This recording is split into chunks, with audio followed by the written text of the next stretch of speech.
Halo semua, apa kabar? Ketemu lagi sama gue Aryo Pratomo atau Ece Gario. Kita di bulan ke-7 pandemi. Waduh, serem banget ngulain video ini. Kayaknya vibe-nya gak enak. Tapi gue nge-review sesuatu yang gue very much invested in. Artinya waktu yang gue habisin buat review ini merupakan salah satu yang terpanjang yang gue lakukan. Disclaimer satu, mungkin karena device-nya begitu dalam untuk di-review. Kedua, mungkin karena kemampuan gue masih jauh dari situ. Kayak kita lebih condong ke yang kedua deh. Karena gue selama ini adalah reviewnya, smartphone, tablet, laptop kadang-kadang. Dan sekarang gue diberi laptop gaming terbaik, terkencang, terkuat yang pernah gue coba. Ya, I haven't tried much. So this is Lenovo Legion 7i.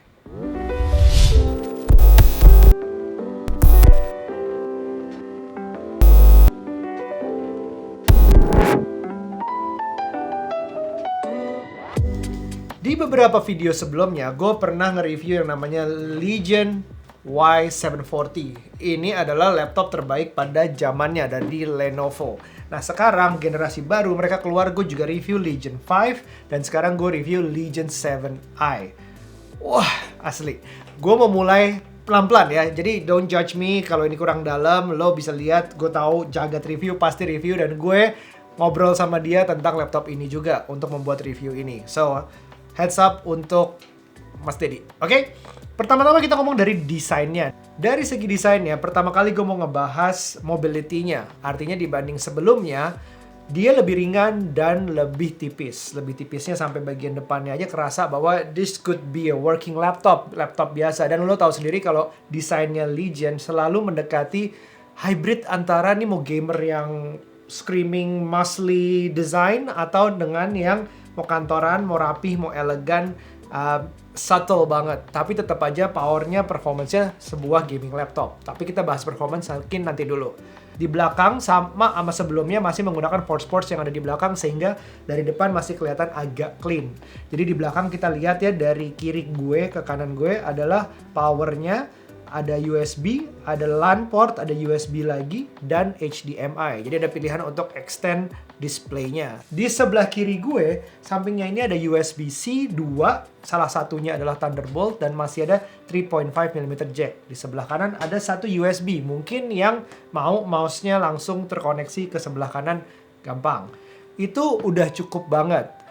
Ini bawa ke arah gaming cukup banget. Tapi yang satu jadi ports pertanyaan gue mungkin bukan ports ya. Untuk sisi content creating, ini nggak ada SD card slot.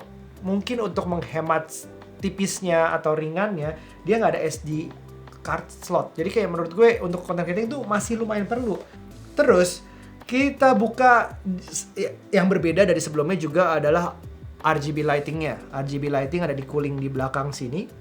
Dan kalau kita balik laptopnya, dia ada RGB mengelilingi dari depan, dari kanan misalnya, terus dia separuh dari badan samping dan seluruh badan depan dan separuh badan samping lagi. Jadi kayak melingkari, dan kalau lo taruh laptopnya, dia akan menyinari bagian bawahnya. Like, it's, kalau mobil-mobil gaul kan, bawahnya ada lampu-lampu RGB zaman dulu, Fast and Furious kind of thing. I don't know. The thing about RGB lighting, menurut gue ini speaks to gamers banget. Gue suka ngelihatnya di awal, wah keren banget. Terus kerennya lagi bisa diatur, bisa diwarna-warniin, bisa terserah. Namanya juga RGB, segala macam warna ada. Tapi buat beberapa orang bisa jadi ini cukup, ya udah gitu doang. Abis itu gue bosen mau ngapain. Nah, untungnya ada yang namanya aplikasinya iQ. Artinya untuk mengatur semuanya, mau warna, mau motif, kelap-kelip, melingkar atau apapun itu semua bisa diatur di situ. Kalau kita buka, mungkin kita akan ketemu dengan keyboard yang juga berbeda. Pertama, dia ada numpad-nya di sebelah kanan. Nah, itu memudahkan mungkin untuk beberapa game atau mungkin yang masih menggunakan numpad atas bawah sebelah kanan atau ingin menggunakan aplikasi hitung-hitungan calculating yang lebih banyak menggunakan angka lebih cepat, itu juga bisa. Dan juga atas bawah kanannya yang itu dipindahin, atas bawah yang cuman directional itu dipakai panah itu dipindahin agak ke kanan tapi ke bawah.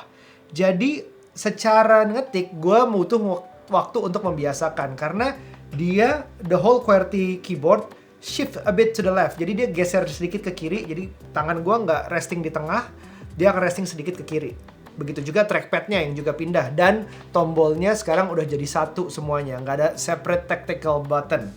It's a Itu plus point atau minus point itu benar-benar masalah preferensi dan kebiasaan. Kalaupun lo bilang minus point sekarang, tapi ujung-ujungnya kalau lo ternyata udah terbiasa, sebenarnya nggak ada masalah. Karena True Strike keyboardnya Legion 7i ini untuk ngetik juga udah nyaman banget. Kalau lo pusing dengan RGB-nya balik lagi, matiin bisa. Yang berubah juga adanya kamera yang pindah dari bawah layar ke atas layar. Bagus banget, itu ngebantu banget untuk video conferencing yang naik selama pandemi ini.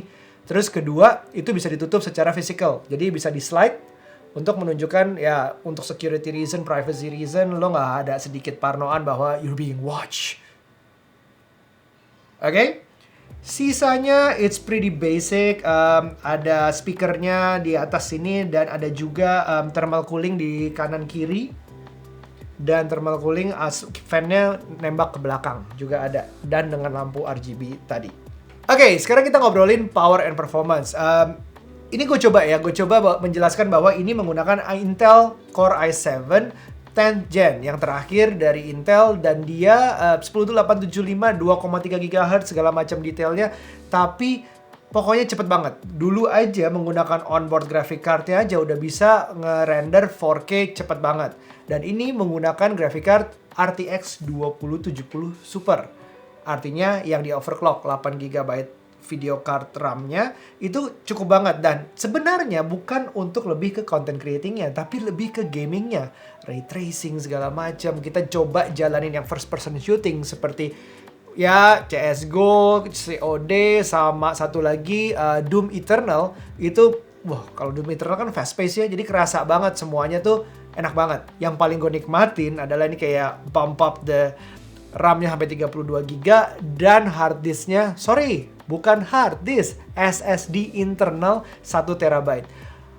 Kalau main game dan bikin konten yang membutuhkan, misalnya kalau bikin konten lo punya video-video yang gede filenya, dan gaming juga, satu game itu bisa ratusan giga. Dan itu kalau lo lakukan itu melalui external hard drive atau bahkan external SSD, akan lebih sedikit lambat daripada internal SSD. Dan kalau mau ngomongin angka, lo bisa ngeliat hasil benchmark gue menggunakan Cinebench. Bahkan dia disandingkan dengan Xeon processors yang harganya jauh lebih mahal daripada i7. Nah terus, kalau juga mau lihat, Unigine Heaven ini juga memberikan angka yang cukup bagus. Bagus banget malah. Oke, ini semua dibantu dengan adanya Lenovo Vantage, Nvidia Control Panel, sama juga GeForce Experience-nya. Jadi kayak kita bisa dapat imersif untuk ngatur specifically maunya seperti apa. Lenovo Vantage udah merupakan salah satu aplikasi atau software terbaik yang untuk ngatur ini semua. Jadi misalnya kita kalau lagi kerja biasa, misalnya office, chatting, browsing, dan yang simple-simple, dia akan menggunakan prosesor yang sebagian dan akibatnya fan-nya juga lebih pelan, jauh lebih pelan. Dan dia kalau begitu kita main game yang berat banget dan membutuhkan kerja prosesor yang lebih berat, otomatis fan-nya juga naik. Ini tanpa diatur secara manual, semua dilakukan secara otomatis oleh Vantage-nya. Dan itu bisa di-set, bahkan kalau lo manual pun lo bisa. Dan grafik, display, semua tuh bisa diatur semuanya dengan Nvidia Control Panel. Kalau lo mau gampangnya lagi, lo ada sama edisi-edisi sebelumnya ada FNQ, yaitu yang mengatur lo mau silent, normal, atau auto, dan juga lo mau balik lagi ke yang powerful atau performance driven. Jadi artinya tentu pengorbanannya adalah fan-nya lebih kencang. Tapi kalau fan-nya lebih kencang kan kita kalau biasanya lagi kencang itu kita lagi gaming. Daripada lagi gaming kebanyakan gamers menggunakan headphones. Jadi fan-nya akan hampir nggak kedengeran. Masalah panasnya, it just works. Cold Front 2.0 ini merupakan sistem cooling yang salah satu yang terbaik. Setidaknya kata Jagat Review juga begitu. Jadi denger aja deh ya. Oke, bagian terakhir yang perlu gue ngomongin adalah layarnya. Ingat, layar ini diperlukan penting banget untuk dua hal. Content creating buat gue dan juga satu lagi gaming. Dari segi gamingnya ini udah menggunakan 144 Hz refresh rate. Itu pengaruh banget buat gaming. Dan juga dia udah ada G-Sync-nya. Artinya antara refresh rate dan frame rate itu nggak akan tabrakan, beda sehingga akhirnya stutter atau pokoknya untuk gaming nggak ada lag sama sekali deh. Jadi lo nggak akan ketembak tiba-tiba atau telat nembak. Dan untuk sisi content creating jangan lupa juga ini ini something different adalah 100% Adobe RGB accuracy. Artinya warna yang ada di sini di layar lo ini akan sama dengan hasil lo di luar sana, entah itu printed atau on a movie, itu 100%. Monitor gue yang di belakang ini walaupun lebarnya segini itu 99,5%. Dan dia sayangnya menggunakan FreeSync karena itu teknologinya AMD, yang ini teknologinya Nvidia. Bukan berarti satu lebih bagus daripada yang lainnya, tapi graphic card-nya ini Nvidia juga.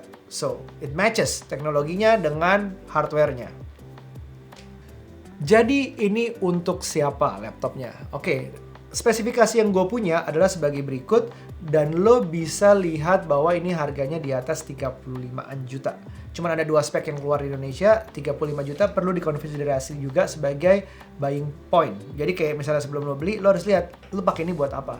Kalau gamers yang memang tujuannya ke kompetisi, udah pasti ini harus dikonsiderasi. Bahkan lo harus research lebih dalam lagi ke video-video lain, apakah ini segitu powerfulnya.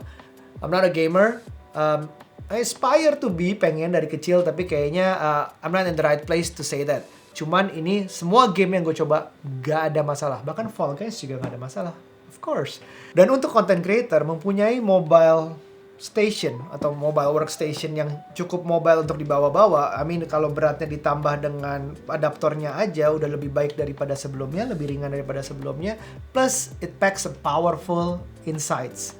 Jadi ngedit 4K, color grading, terus semuanya itu dalam waktu yang sangat cepat. This is the best content creating laptop I ever had. Jadi it's very recommended. Dan lo harus juga pikir balik lagi ke harganya. Yang ketiga mungkin siapapun yang mau ini dengan budget tak terbatas, sebenarnya nggak masalah. Ya ujungnya balik lagi ke justifying ini buat apa. Kalau dengan beberapa job lo bisa bayar balik harga laptop ini, then why not?